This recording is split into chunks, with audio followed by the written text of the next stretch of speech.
Bismillahirrahmanirrahim. Alhamdulillahirabbil alamin. Wassallallahu ala sayyidina Muhammadin wa ala alihi washabbihi wasallam. Al-Fatihah. Bismillahirrahmanirrahim. Alhamdulillahirabbil alamin. Arrahmanirrahim. Maliki yaumiddin. Iyyaka na'budu wa iyyaka nasta'in. Ihdinas siratal mustaqim. Siratal ladzina an'amta 'alaihim ghairil maghdubi 'alaihim waladdallin. Amin. Umumul iradati lil mumkinati. Kemarin matan terakhir itu ya. Keumuman irodah bagi perkara-perkara yang mumkinat. Berarti sekarang kita membahas ta'alluq sifat irodah.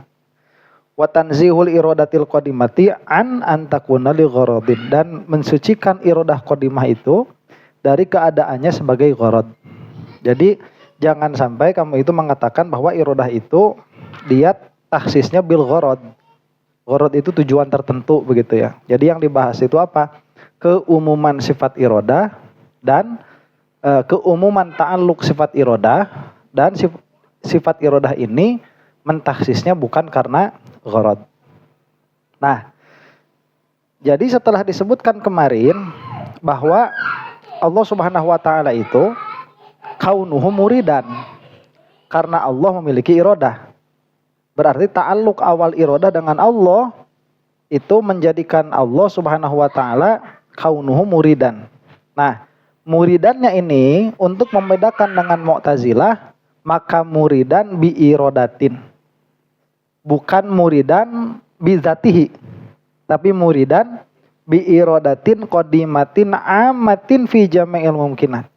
Muridan dengan irodah yang qadim, yang umum kepada semua perkara yang mungkin. Baik perkara itu dalam pandangan kita baik atau perkara itu dalam pandangan kita buruk.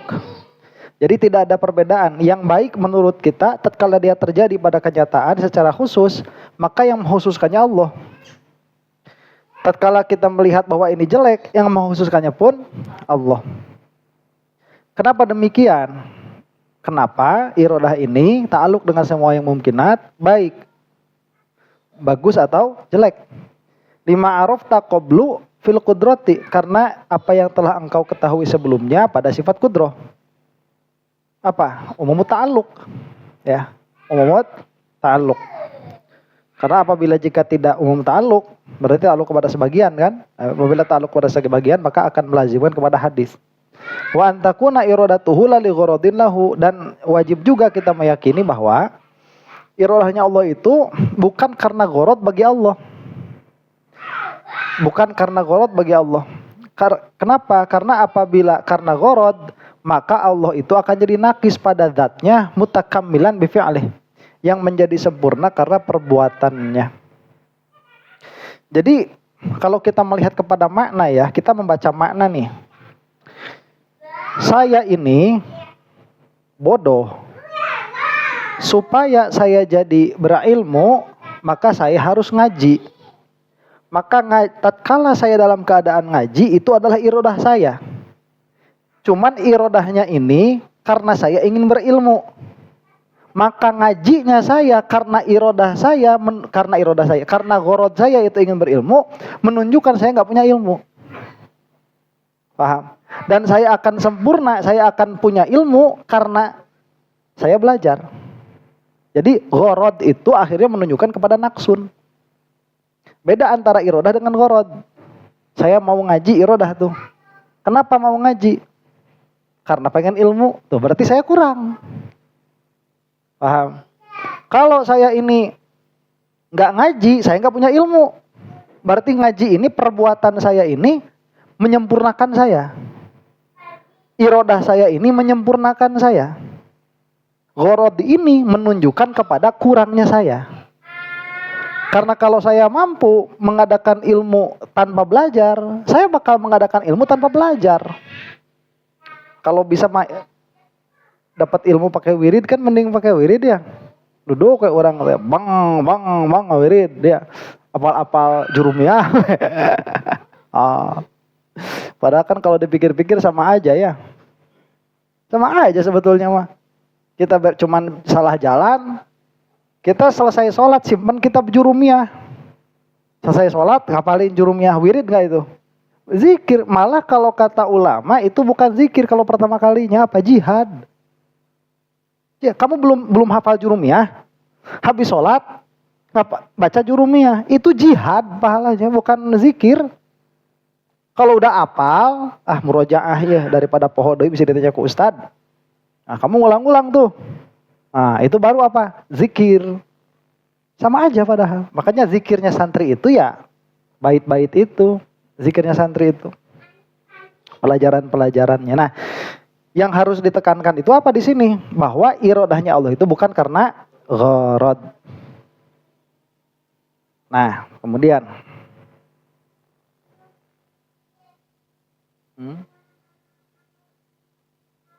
jadi yang namanya gharad itu asalnya apa? Kurang dari penuh, itu namanya gharad. Bahasa aslinya itu gharad itu. Ustaz, gharad itu apa? Gharad itu kalau secara bahasa itu kurang dari penuh. Jadi kalau misalkan ada sesuatu harusnya penuhnya itu 200 mili. Kemudian sesuatu itu berkurang 180 mili. Berarti itu gharado. Itu telah kurang. Gharadul ma'u inaan. Jadi si airnya itu, nah itu gharad tuh. Nah, untuk menyempurnakannya maka dia perlu sesuatu yang lain. Nah, itu. Makanya Allah itu suci dari gharad. Wa illa lakana naqison fi dzatihi mutakammilan bi fi'lihi. Karena apabila Allah itu irodahnya karena gharad, maka Allah jadi nakis pada zatnya, minta disempurnakan dengan perbuatannya. Wa dzalika muhalun. Sedangkan Allah naqsun fi dzatihi mutakammilan bi fi'lihi itu mustahil. Kenapa? Akan lazim hadis. Akan ada taghayyur pada zatnya. Yaitu sifat yang tetap padanya. Kalau kita mah enggak apa-apa, kita mah makhluk, kita mah hadis. Makanya kita itu mutakammilan bi fi'lina. Kita itu menyempurnakan diri kita dengan perbuatan kita. Karena kita itu hadis. Ada sesuatu yang baru tetap pada diri kita. Yang tadinya tidak ada ilmu jadi ada ilmu. Kalau untuk Allah itu mustahil. Nah, sudah tahu mustahilnya ya. Kenapa tanpa gharad? Bukan pula gharad bagi makhluknya. Nah, ini ada gharad bagi dirinya, ada gharad bagi makhluknya. Enggak juga. Gharad bagi makhluk itu. Kalau kita itu seperti apa? Mau menyempurnakan anak kita. Nah, kita nganter sekolah anak kita tuh. Biar anak kita apa? Tetap ilmu padanya. Maka kita berbuat sesuatu karena gharad selain kita, yaitu gharad anak kita. Itu gharad yang kembali kepada makhluk. Kalau di Allah mah begitu. Itu enggak ada seperti itu bagi Allah itu. Enggak ada gharad bagi makhluknya, tidak ada. Kenapa demikian? Wa illa wajaba alaihi mura'atus sholahi wal aslahi lahum.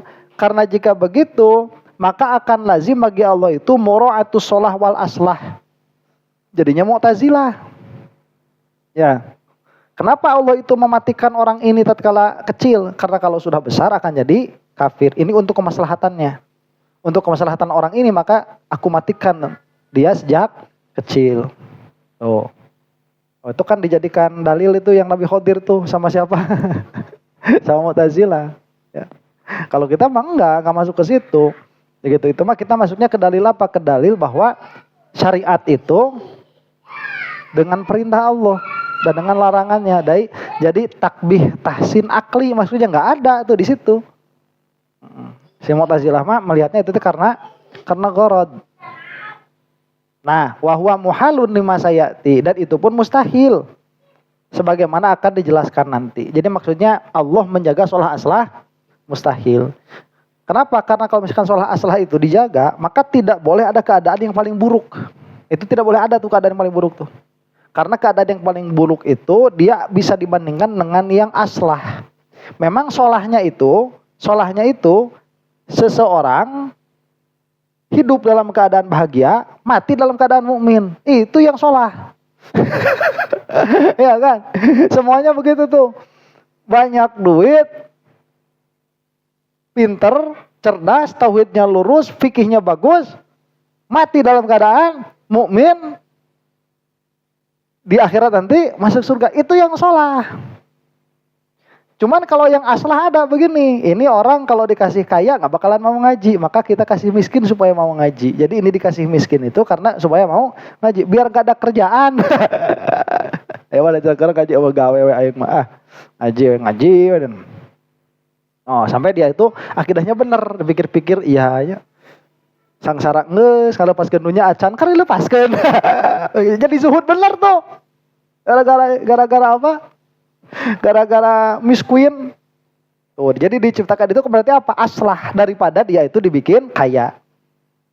Nah, orang yang dibikin kaya itu aslah bagi dia karena cupatnya begitu. Saya mah lamun dikasih miskin maling. Makanya sama Allah dikasih kaya. Meskipun nanti di akhiratnya derajatnya lebih pendek daripada yang miskin ini. Terus dijaga. Kalau semua dijaga berarti tidak akan ada perkara yang paling jelek terjadi. Apa perkara yang paling jelek itu? Miskin, kafir, sakit-sakitan, goreng patut, hirup deui. Ini nih. Main deh ya. Kafir, goreng patut, bodoh, tolol. Ya, sakit-sakitan, hirup deui. Mati dalam keadaan kafir, harusnya mati dalam keadaan mukmin kalau aslah tuh. Ada nggak yang kayak gini? Kalau Allah mura'atu sholah wal aslah nggak boleh ada. Tapi kenyataannya ada yang seperti itu. Ya, kayak di film Keluarga Cemara kan. Itu teman sama Kristen ya, belum Keluarga Cemara. Itu nggak boleh apa? Itu terjadi ada pada kenyataan. Makanya Al-Jubai itu kalahnya di situ sama Abu Hasan Al-Asy'ari itu. Ya, Bapak coba kira-kiranya gimana nih?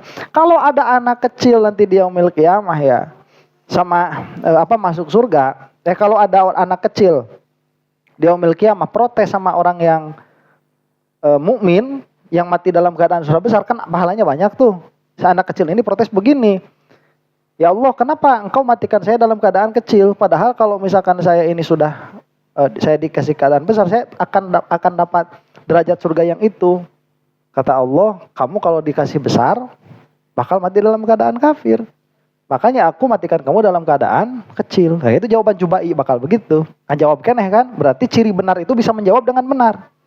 Oke, terus gimana kalau misalkan tiba-tiba dari neraka itu ada orang-orang kafir yang berteriak, ya Allah, kenapa engkau tidak mematikanku dalam waktu keadaan kecil? Sedangkan aku akan ridho pada keadaan itu meskipun di surga paling pinggir daripada saya ada di sini sekarang. Apa jawaban Allah itu? Diam. Nah itu fabuhital ladzi kafar itu. Diam. Diam itu nggak bisa jawab. Itu salah satu ciri kamu itu salah. Kan rek aku salah era. Mau aku salah malu nih. Dijempe mah dijempe. Nah datang bigolnya teh. Sudah dulu ya, saya juga pusing. Saya juga pusing. Masuk kamar 15 hari, iya. Tulis. Karena orang mukmin itu nggak mungkin diam tatkala ditanya, nggak mungkin. Kalau benar itu. Nah, nggak bisa jawab. Masa Allah nggak bisa jawab kan gitu? Itu kan atas kira-kira jawaban Allah. Ya kan atas kira-kira jawaban Allah. Makanya diamnya itu dianggap sesat. Atas kira-kira jawaban Allah, apa yang akan Allah katakan? Masa Allah diam? Masa Allah kalah debat? Sedangkan Allah kalah debat mustahil, tapi kamu kalah debat. Berarti kamu salah. Terus gimana? Nggak tahu, saya juga mau ke kamar aja dulu. Kamar dulu. Tulis 15 hari. Itu. Ya, nah siapa? Al-Jubai. Makanya kalau kita mah gampang. Kalau ada yang teriak di akhirat ahli surga, ya Allah kenapa engkau tidak memberikanku kaya orang itu tuh. Orang itu magis mabeunghar asup neraka paluhurna deh. Asup surga ya, udah kaya masuk surga di atas lagi. Saya juga sih sekarang surga di sini, tapi kan banyak kenikmatan dunia yang saya tidak merasakan. Ya kan di surga ada tuh lobster banyak, beda rasana. Pasti beda, ya Pak, bisa posting. Nah gimana jawaban Allah itu kalau menurut mazhab kita? So what? So what? Terus rek protes. Kita begitu terus jawaban Allah rek protes gitu wae. Nanti yang anak kecil, ya Allah kenapa engkau mematikanku dalam keadaan kecil? Sedangkan itu orang yang sudah besar-besar bisa di dalam surga yang tinggi-tinggi. Jawaban Allah, so what? Ya, kamu itu milik saya, terserah saya. Ada orang kafir nanti Mati dalam keadaan kafir. Ya Allah, kenapa aku dalam keadaan kafir matinya tidak seperti itu? Dimatikan dalam keadaan anak kecil. Saya ridho kalau harus di surga itu. Kata Allah, kumaha aing. Kita mah konsisten. Nah, makanya kenapa kok kumaha Allah? Tanya nak Allah. Saya kemarin kan gitu ngobrol sama siapa? God and Beyond itu yang di itu. Kenapa kalau Tuhan itu ada, kenapa ada penyiksaan hewan jutaan tahun? Nah, singa dimakan ku mencak di bareto gitu we. Seorang tanya, eta mah Allah menunjukkan takaburnya. Menunjukkan memang harus begitu, yang enggak harus begitu. Itu apakah mesti begitu Allah menunjukkan ketakaburannya atau bisa dengan cara yang lain? Ya bisa dengan cara yang lain. Enggak harus begitu. Nah, terus kenapa kalau ada cara yang lain Allah memilih yang itu? Ya tanyanya ke Allah, jangan ke saya. Kalau kamu nanyanya itu, ini untuk apa? Saya jawab, untuk menunjukkan takaburnya Allah, menunjukkan Allah itu nggak butuh sama kita. Kalau kamu nanyanya itu, kalau kamu nanyanya apakah bisa dengan cara yang lain? Bisa dengan cara yang lain. Kalau kamu nanyanya, atau kalau ada cara yang lain, kenapa pakai cara yang itu? Tanyanya ke Allah. Begitu. Ternyata makan kayak ini, kenapa Ustadz itu ngomong-ngomong pengen kawin lagi? Gitu. Supaya diaminan. Bisa tuh ku cara gitu, tong diomong-omong, bisa. Ya. Atuh nahabat milih cara diomong-omong, tanyakan ke Ustad. Ya, tanyain sama Ustad itu mah nggak tahu urusan kenapa memilih yang itu. Nah, kama istahala ayyurida subhanahu wa yaf'ala li gharadin kadzalika istahal ayyakuna hukmuhu ala fi'lin biwujubin aw tahrimin aw ghairihi min al-ahkam syar'iyyati li gharadin min al-aghrad. Sebagaimana ketetapan penciptaan itu tanpa gharad, demikian pula penetapan hukum. Yang kemarin dibahaskan penetapan hukum, menetapkan sholat kepada wajib, menetapkan saum kepada wajib. Itu tanpa gharad juga. Ya kenapa tuh Allah tuh ya sebulan sekali kok harus Ramadan, harus puasa. Dah saya mah tukang ngajar. Ini puasa itu kalau buat orang yang ngerobok muk unggal poe tiap hari kan kalau begini ya Allah ya. Kalau puasa itu supaya kita bisa merasakan lapar orang-orang yang fakir, atau berarti harusnya buat orang yang kaya doang. Puasa itu. Yang fakir gak usah ikut-ikutan. Nah biasa. Ini mah yang kaya, yang miskin nggak makan, yang kaya makan, yang kaya nggak makan, miskin harus ikut. Kenapa ya Allah? Kata Allah, so what? Kok aing gitu kita mah ya udah. Karena tanpa apa? Tanpa gharad. Jadi hukum pun ditetapkan tanpa gharad. Padahal kan bisa saja seperti haji misalkan kan. Haji wajib cuman bagi siapa? Bagi yang mampu. Bisa kan Ramadan cuman bagi yang wajib zakat. Ayo.